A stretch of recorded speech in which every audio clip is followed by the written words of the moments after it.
So Fed Chair Jerome Powell talks about Fed independence, right? How important do the American people think that is? Very. And I'll just say, to quote the movie Tootsie, this is one nutty hospital, this back and forth. My goodness gracious.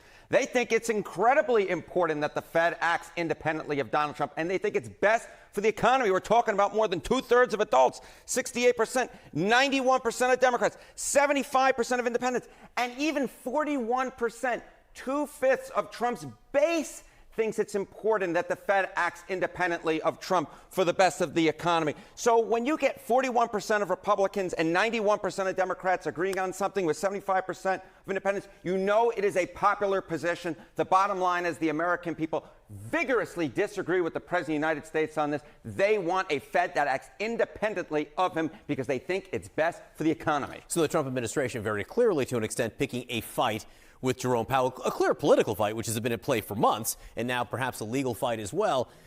Who do the American people sort of pick in that fight? Donald Trump is losing the political fight to Jerome Powell. I mean, you could just see it right here. Net approval rating per Gallup in December. Trump comes in at negative 23 points on the net approval rating. Way underwater. Jerome Powell, not the most popular guy in the world, but at minus 3 points, he's actually the most popular guy that Gallup polled of any of the politicians, any of the folks in government. He is far more popular than Donald Trump. When it comes about the economy in general, how's the president doing now? Yeah, I think this is, of course, a big portion of it, right? It's not just about the cuts. It's also about the economy. And you look at Donald Trump's net approval rating on the economy. He started off at plus 6 points. You go back a year ago, that was the reason why he won a second term in the White House. Look at this now. He is now 19 points underwater, swimming in the deep blue sea. That is a drop, John, of what, 25 points in just a year's time. President Trump has made crystal clear that he wants lower interest rates. You know, the Fed Chair Jerome Powell is suggesting this entire criminal investigation is over the president's desire to get